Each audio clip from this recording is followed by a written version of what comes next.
सो hi everyone. आज हम हमारी सोशियोलॉजी की बुक इंडियन सोसाइटी का chapter number 1 introducing Indian society पढ़ने वाले हैं।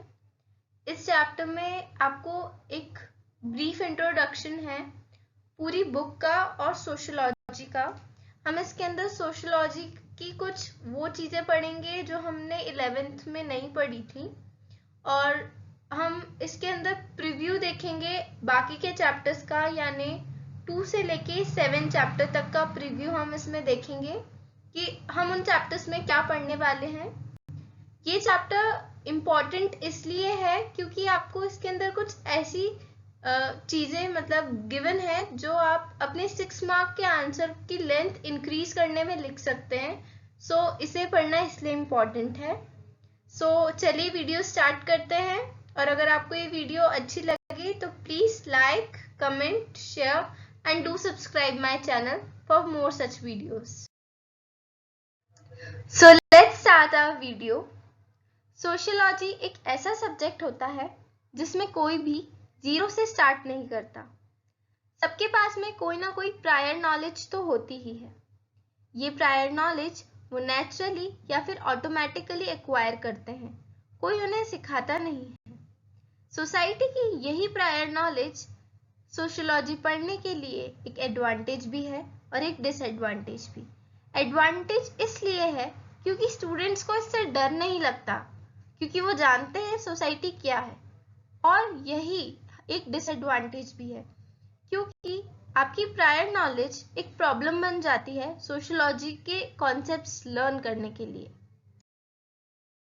सोशियोलॉजी पढ़ने के लिए हमें अपनी प्रायर नॉलेज को साइड में इसलिए रखना होता है क्योंकि वो हमारी सराउंडिंग से इंस्पायर्ड होती है, उससे अफेक्ट होती है।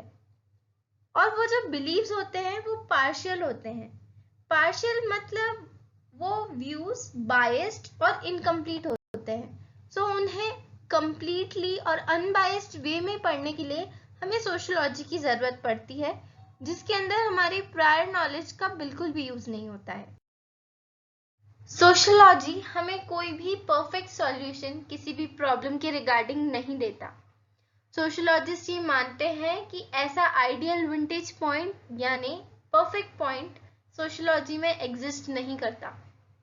सोशियोलॉजी हमें ये सिखाता है कि हम पूरी दुनिया को कैसे अलग अलग विंटेज पॉइंट से देखें, सिर्फ अपने ही व्यूज से नहीं बल्कि औरों की व्यूज से भी हम कैसे देखें।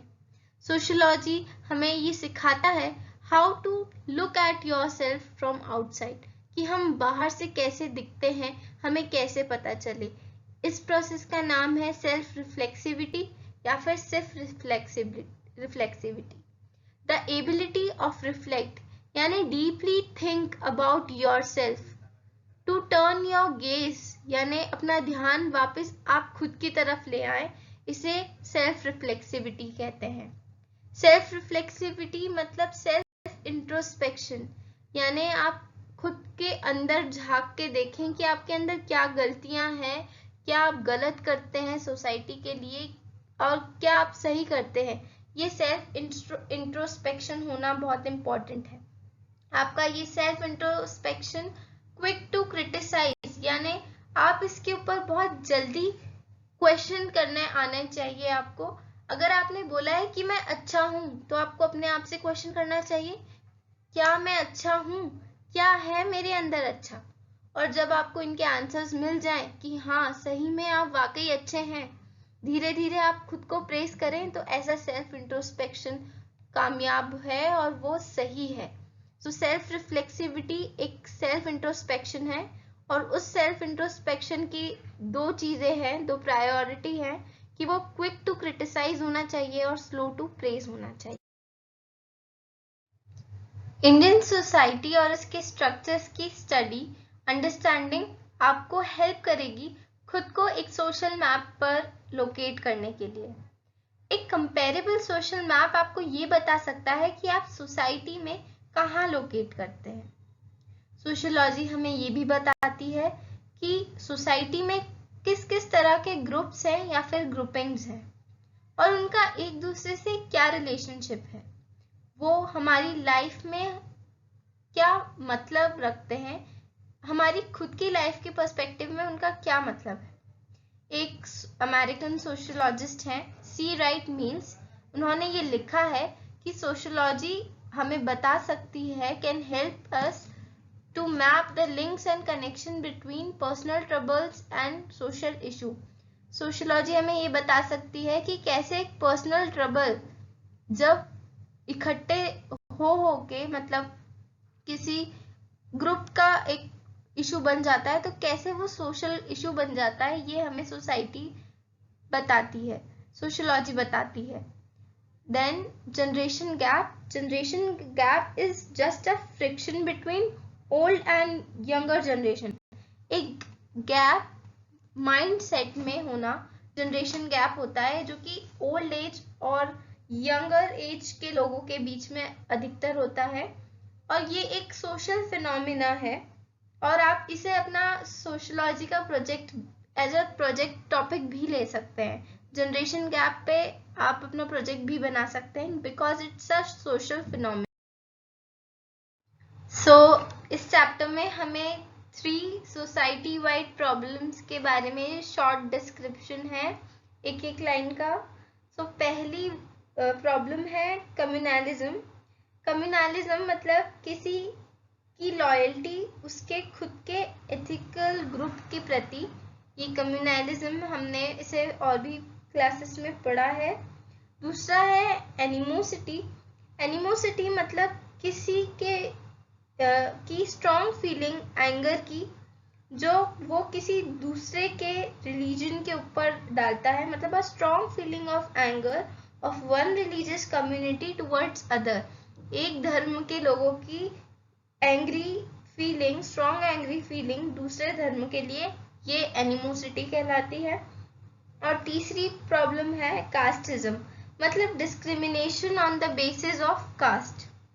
ये कास्टिज्म के अंदर 2 लोग पार्टिसिपेट करते हैं। पहला होता है perpetrator, a person who carries illegal practice, यानी द पर्सन, आप इसमें एग्जाम्पल के तौर पे ले सकते हैं हाई कास्ट पीपल, और विक्टिम वो होते हैं जो उसे फेस करते हैं, यानी लोअर क्लास पीपल, इसका एग्जाम्पल हो सकता है।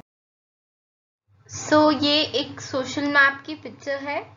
सोशल मैप एक विजुअल यानी या डायग्रामेटिक वे में एक इंफॉर्मेशन होती है जो आपको बताती है कि आप की आइडेंटिटी क्या है, आप किस एज बाउंड्री के हैं, किस रिलीजन के हैं, क्या इकोनॉमी से रिलेट करते हैं, इस सब का एक ग्राफिकल फॉर्म में रिप्रेजेंटेशन एक सोशल मैप कहलाता है। और एक सोशियोलॉजिकल पर्सपेक्टिव आपको बताएगा कि आप खुद को सोशल मैप में कैसे ड्रॉ करें। एक सोशल पर्सपेक्टिव, ये एक वन वर्ड या फिर फिल इन द ब्लैंक्स में आ सकता है। A sociological perspective teaches you how to draw social map. ये आपको याद रखने के लिए है। Introducing an introduction.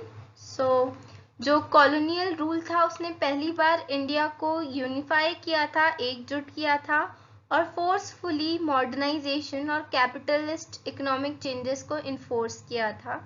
जो कॉलोनियलिज्म है उसने खुद की एनिमी को बर्थ दिया है जिसका नाम है नेशनलिज्म।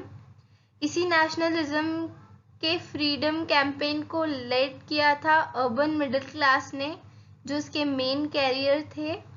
जो कॉलोनियल इंटरवेंशन थे यानी ब्रिटिशर्स का जो इंटरफेरेंस था, उसने इंडिया के रिलीजियस और कास्ट बेस्ड कम्युनिटीज को क्रिस्टलाइज कर दिया था। यानी लोग उस टाइम पे धर्म जाति को नहीं मान रहे थे, वो सिर्फ फ्रीडम के लिए लड़ रहे थे, उन्हें फ्रीडम से मतलब था। इन चीज़ों को उन्होंने बिल्कुल भी फोकस नहीं किया था, और इसी वजह से ये कॉलोनियल इंटरवेंशन भी कॉलोनियलिज्म के एक मेजर प्लेयर बन गए। कॉलोनियलिज्म के मेजर प्लेयर हैं अर्बन मिडिल क्लास और कॉलोनियल इंटरवेंशन यानी British interference. The preview of this book, हम चैप्टर नंबर 2 के अंदर पढ़ेंगे इंडियन पॉपुलेशन के बारे में, चैप्टर 3 में हम पढ़ेंगे institutions of caste, tribe and family के बारे में। चैप्टर 4 में हम पढ़ेंगे मार्केट्स के बारे में। चैप्टर 5 में हम इनइक्वालिटीज और एक्सक्लूजन को पढ़ेंगे कि कैसे इनइक्वालिटी और एक्सक्लूजन हमारी सोसाइटी के अंदर है। चैप्टर 6 के अंदर हम पढ़ेंगे कि कैसे कॉन्फ्लिक्ट्स होते हैं कास्ट के अंदर। और फिर चैप्टर नंबर 7 में हम पढ़ेंगे प्रैक्टिकल कंपोनेंट्स और सजेशंस कि हम हमारा प्रोजेक्ट कैसे बना सकते हैं। आई नो ये वीडियो थोड़ी बड़ी हो गई है, बट इस चैप्टर में आपको कुछ वन लाइन फैक्ट्स मिले हैं, कुछ ऐसी सोसाइटी वाइड प्रॉब्लम्स, 3 हमने प्रॉब्लम्स पढ़ी, जिसमें से एक प्रॉब्लम जो एनिमोसिटी थी वो हमें नहीं पता थी। सो ऐसे ही छोटी मोटी चीज़ें हमने नहीं पढ़ी थी जो हमें इस चैप्टर में पता चली। आई नो ये वाला चैप्टर का वीडियो थोड़ा बोरिंग हो गया है, बट मैं ट्राई करूँगी नेक्स्ट वीडियो को मैं बहुत अच्छे से बनाऊं। सो अगर आपको ये वीडियो अच्छी लगी हो, so please like, comment, share and do subscribe my channel, and thanks for watching.